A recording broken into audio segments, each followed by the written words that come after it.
Swimming like a shark in a shrimp tank. Big fish, small pond in the shrimp tank. Welcome everybody to another episode of the Central Pennsylvania Shrimp Tank, brought to you from our new studio, temporary studio here in the metropolis of Dillsburg, Pennsylvania. I'm your host today, Nathan Imboden, and we're going to have a great guest, David Maaskant, who is a partner and member at SEK CPA and Advisors, talking a little bit about what their company has gone through. And also, we're going to spend a good bit of time on the PPP loans that have been pushed out by the federal government as part of their aid package. But this series is called In the Crosshairs of Corona. And we're doing this, we brought David on so we could focus on this element of the small business issues that and entrepreneurs are going to go through. So on this series, we've talked a lot with entrepreneurs about challenges that they've had with hiring, with shutting down their business because of government orders, all different things. But there is potential issues, and as we learn more and more about these PPP loans, there are potential issues that are going to come up from these that we want to make sure that everybody is aware of. And so we're going to get both perspectives from that. Look, as a quick reminder, all these videos that we do can be found on our website at shrimptankpodcast.com/Central PA. Also, be sure to like our Facebook page. Go to search for the Central PA Shrimp Tank. Also, search for the Central PA Shrimp Tank anywhere you get your podcasts, Apple Podcasts, Google Play, SoundCloud, Stitcher, anywhere. I don't even know all the apps that are out there for podcasts, but we're out there. So find us, like us, so you can keep up to date on these Central PA businesses and all the good things that are happening right now. So, David, without further ado, let's bring you on the show. Thanks for coming back, a second time guest on the show. So thanks for coming back, David. Nathan, thank you very much for having me, and very happy to be here. So why don't we just start to talk a little bit about SEK specifically and what you guys had to do? Because you're deemed, and by the way, I think I've said this on a couple episodes, but I personally despise the term essential and non-essential business, because anybody that is a business owner could argue they're an essential business for their employees, for the services they provide, but we'll digress. But you guys you are an essential business, right? Providing tax and there's financial services. But that didn't mean you didn't have to kind of pivot and make some adjustments to your business model. So why don't you talk through that a little bit before we get into the PPP loans? Sure. Yeah, absolutely. So early on, and I forget the exact date, but early on when the governor of Pennsylvania said that all non-essentials had to go home, we were told to go home. So originally we were not considered essential, and like many of us, I mean, it was a bit of a firestorm running around the office. I had actually gone out and was getting dinner for the entire office, since it's tax season. It was tax season, and I come back and the doors are open and my employees' cars are in front of there and they're hustling equipment and documents out of the office. And I come back in and say, what's going on? And didn't you hear the governor shut us down? So we spent. So I think there were just a couple of us left in the office, the partners, making sure that our employees got out, that they had the resources that they need. And, probably by 9-10 o'clock that evening, we had shut it down and ourselves were headed home. So, and that included, that was all staff, So I think within a day or two, 3 or 4 at most, we had received word that now CPA firms were considered essential. And so, but you figure our firm, we sent 200 people home. Yeah. And that was a lot of effort. I mean, I got in that evening, like everyone else, with a car full of printers and monitors and paperwork, and it probably took me a good part of the next morning to actually create a home office and get technology set up. And then we find out, we can all go back to the office. But as a firm, we decided it was the socially responsible thing to do to keep our employees at home and keep them working from home. And it seemed to be working. We had at that point a couple of days under our belt and we're working out the bugs, and our IT department did a fantastic job. What we decided to do then was allow our administrative staff to come back in the office. And that made sense because we were in the heart of tax season. We had tax returns that needed processed. We needed, some things are electronic, but there's still a lot that's paper. So we allowed admins to be in the office, and then we allowed for other staff, if they needed to go in the office. So for instance, I might go in every 2 or 3 days to drop off tax return documents that I had completed and pick up some new tax work that was in, right? Okay. Yeah. So and we have been working under that scenario since that point. Okay. Yeah.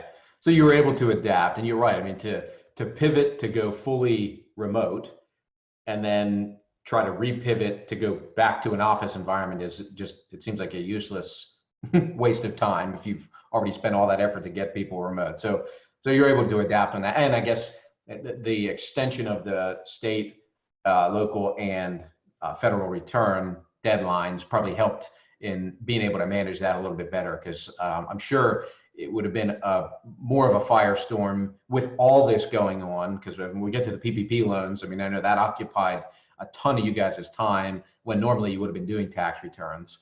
But that probably helped a little bit in being able to say, okay, well, we can do this remotely because we don't maybe physically have to be here to process a lot of this stuff.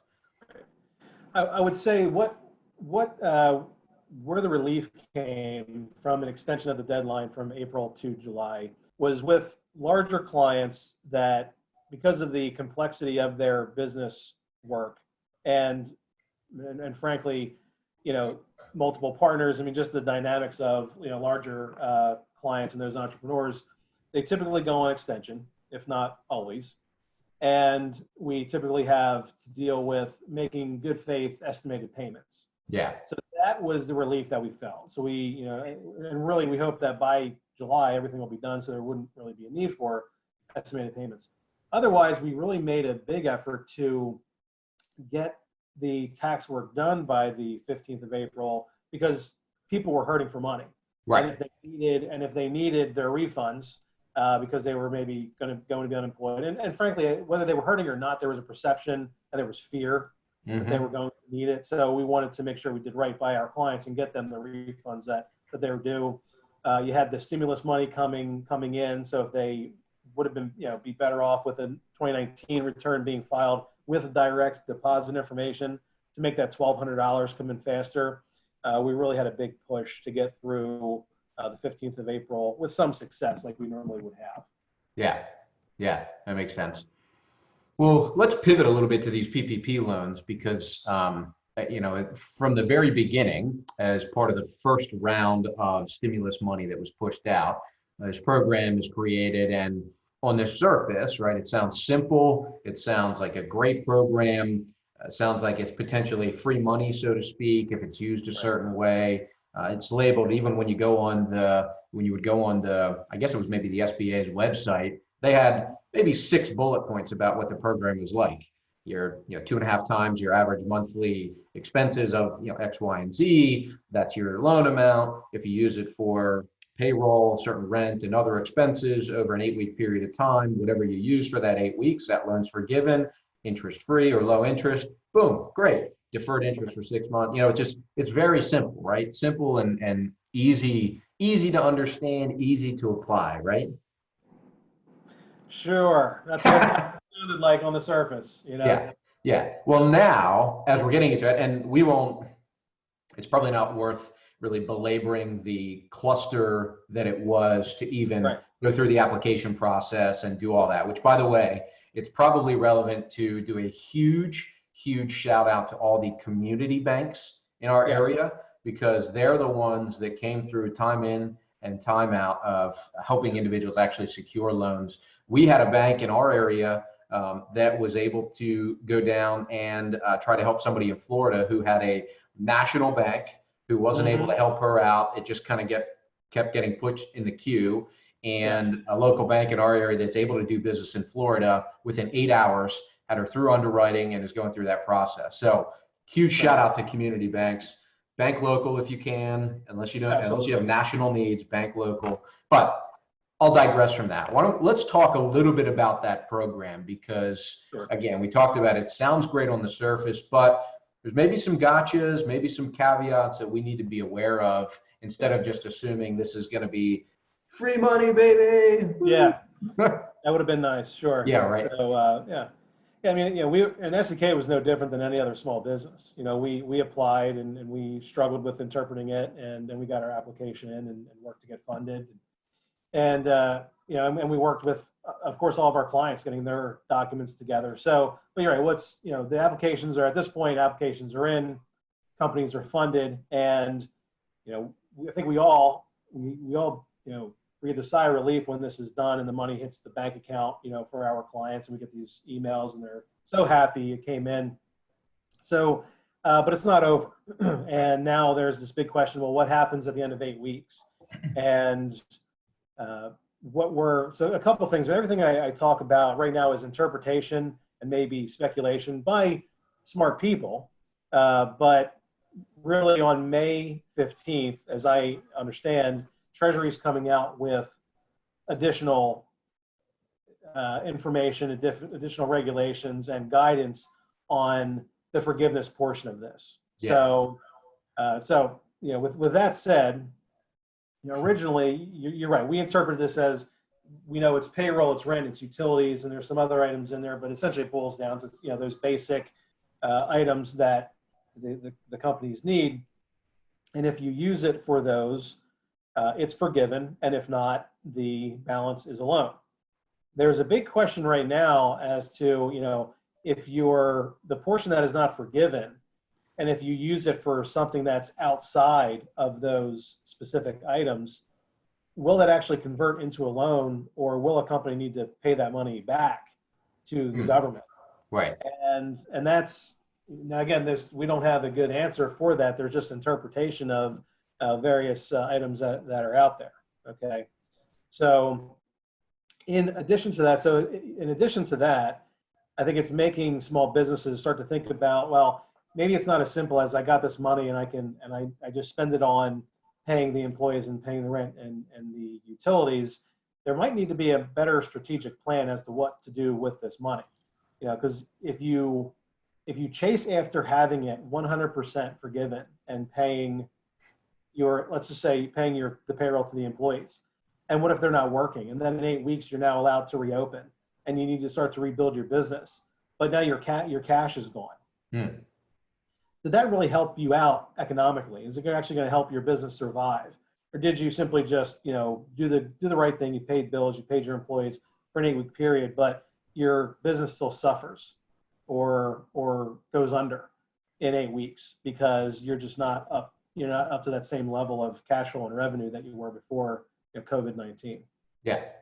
Well, and we talked about that before we started the show, with the reality that for the businesses that were trying to get the PPP loan money, but were still mandated by our state government that they couldn't operate, essentially all it was an 8-week shift from unemployment pay to an SBA forgiven loan.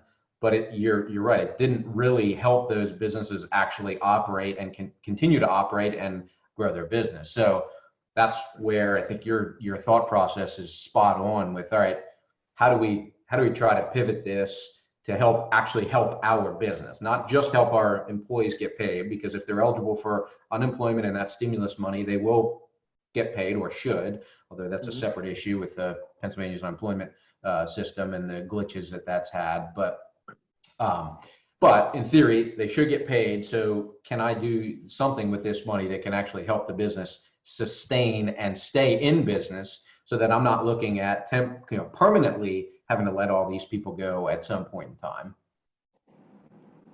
Right. I think that's how they have to look at it. I mean, being conservative right now until we get some final guidance, and it's still 2 weeks or 2 weeks plus away. But if employers are on the fence as to what to do, if they've received their funding within the last week, speak with your accountant. You're welcome to give. I'm happy to field any calls or emails that anyone wants to make, and just to talk through it. But try to put together a plan and look at the most. So maybe not chase after having it fully forgiven. Yeah. But maybe chase after understanding the economics and the cash flow of your business after this 8-week period. Try to really do some projections as to what is this going to look like, even if you're allowed to reopen, what if you're only allowed to open at 50% capacity? And what are your clients? Are your clients still fearful about getting out there, depending on what kind of business they have? Think of like movie theaters, and you can only open up for 50% capacity, and it's going to be every other seat or something. Got to be gaps. They're just not going to have enough rear ends in the seats to bring them back up to that original capacity. So that's, I think, what the business owners need to be thinking about and say, well, maybe I'm willing to accept only 40% of this PPP loan being forgiven. Yeah. And I'm going to take that other 60%. And I'm going to allow that to allow me to ramp up my staff after this 8-week period when I'm allowed to open and get people back to work. Even if my cash flow is not going to be at that same level, this money is going to serve me a lot better as a short-term, very low-interest loan that might carry you through summer. That's not the perfect scenario for everybody, but I think certain industries and certain businesses might want to take a look at it in that way. Yeah, definitely. Definitely. By the way, I feel the need to point out the fact that only the government can get away with putting out some sort of a contract and changing the terms after the fact. Could you imagine if we did that, we'd be in prison right now? I think, well, that's right. I'll digress. Yeah, if you didn't need the money, you need to return it by the 7th of May, but they're not going to tell us until the 15th of May whether or not you need it or not. Yeah. So, and now because it wasn't returned, you owe interest and penalties because it wasn't returned. That's right. Yeah. So can we maybe talk a little bit about the actual implementation or maybe reporting requirements of trying to track the forgivability of the loan? Do we need to have completely separate accounts set up that are flowing this money through? If you have a general account and that money goes into it where you pay your expenses, is that acceptable as long as you can track the dollars that you actually paid out for payroll and those other expenses? Talk through that a little bit. Yeah, I mean, a lot of the banks were setting up separate accounts. In my opinion, it's based on the sophistication of the client. If you're a larger business or if you're a business that has a dedicated controller, they've been reluctant to open up a separate account because their books are neat and tidy and they're able to track everything and they can code it. And I'm not going to argue with it. For most small businesses, I think opening up a separate account and to track those funds is probably going to be easier on everyone. So I leave it up to the business owner. But my suggestion is I mean the word sophisticated, I don't mean that to be a negative, but some businesses do have trained controllers in-house. Right. I would say they have a sophisticated internal accounting system and procedures. Well, right. I think you're mainly referring to, so if you've got a controller or you have a CFO, they're doing weekly, monthly books and records, audits internally, all that kind of stuff that they have a good handle on. And so I think that's more what you're referring to, rather than some may only review it every quarter, or they may have a revenue and income number, but aren't really detailed as often because they maybe don't need it. So that's right. Yeah. Cost benefit, right? Yeah. You can't afford to have someone at that salary level, based on the size of the company. Right. So in that case, having a separate account makes sense. I think a lot of the banks were just setting that up automatically, which made a lot of sense. And so a lot of my clients are just, their direct deposits, their tax payments are kind of automated out of their centralized business checking account. Right. So as those dollars are withdrawn, they're making an equal transfer from this new account that was set up that essentially holds the PPP funds and moving it over. And it's very easy to reconcile, and they're keeping a reconciliation of that. So that's been to me, that makes a lot of sense. If you're able to have a separate checkbook for this new PPP account and you cut the checks for utilities and whatnot out of there, that's great. But again, it's very difficult given electronic transfers nowadays to shift everything over to this new account. Right. So, right. Yeah. So mainly though, it sounds like it's all about accurate record keeping and reporting. It's not necessarily, there's no strict guidelines that are out there that say you have to do it separate bank account, all the expenses have to flow out of this bank account. As long as you can, legally and accurately report that the money was used, or that, that how it was used for that, you should be good. But is this also additional guidance we're probably going to get on the 15th? Right. Yeah, again, everything at this point, everything is subject to interpretation and our understanding. So, I believe that to be correct. I find it difficult to believe that they're going to mandate everything needs to be in a single account and come out of there again, just because of how difficult it is. You can't Right. change things very easily like direct deposit and federal payments. The feds know that, right? I mean, they're the federal 941, your payroll taxes, all that is set up, and it's difficult to reset up or change. Sure. So Yeah. unlikely they'll force that. I hope so. I'm an optimist, but I've also lost faith in large government. So I wouldn't put anything past those outcomes right now. Right. All right. So any general guidelines around this PPP stuff? You've got, we've gone through or starting to go through. Monday, they opened up the applications again for round 2 of the Right. PPP loan money.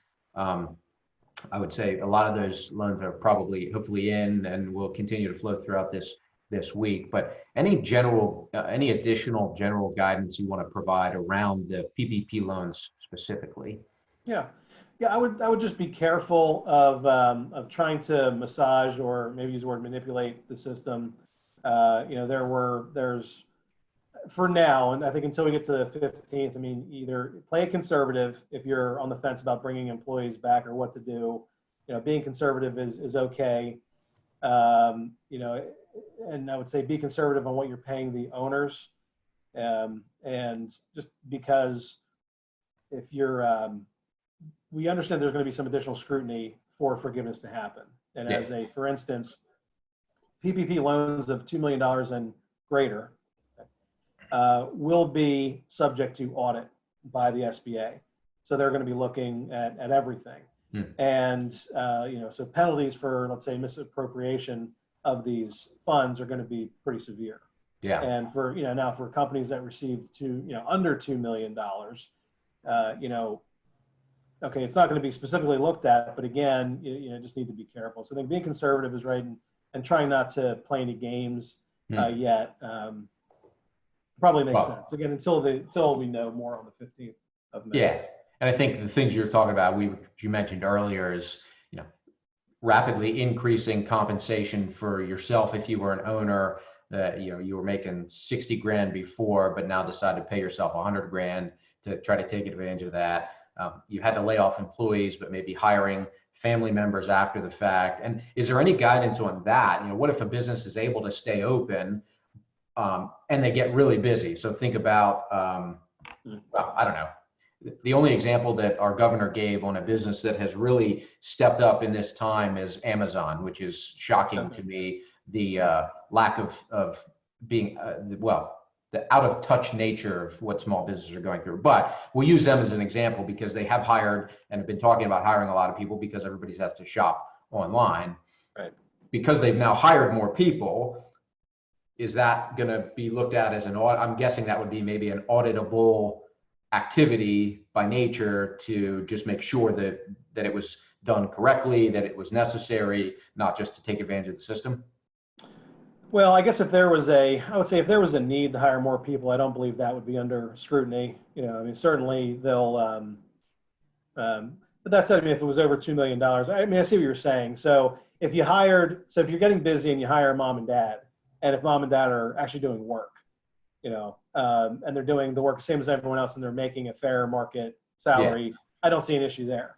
I think the issues were, I had to lay off all the employees, so I'll just, pay my mom and my dad, my sister and my brother the money because it's got to go to someone, and I still keep the FTE requirement and it's fully forgiven, but they do no work.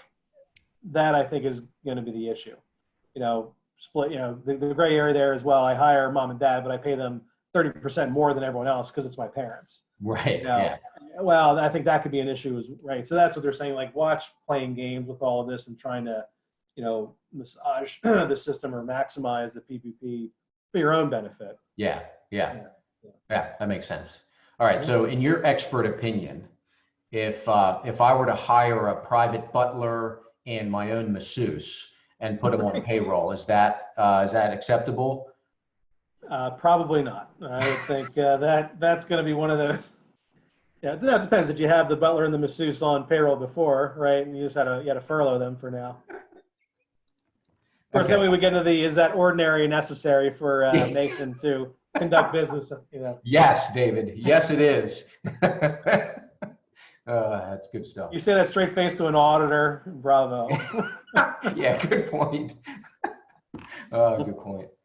Well, David, thank you. This has been great information. I know, as you mentioned, there's been some confusion in the rollout, in the ambiguity and lack of detail from the beginning, and we're going to be getting more information. I know your firm has done a really good job of putting pieces out as updates come out there. So if you're watching, be sure to check out the updates they're putting out as we continue to get more guidance. I know you mentioned the middle of May is a big target area for receiving more clarification. But from the Shrimp Tank, thanks for being on here and providing some more specific guidance and insight around the PPP loans.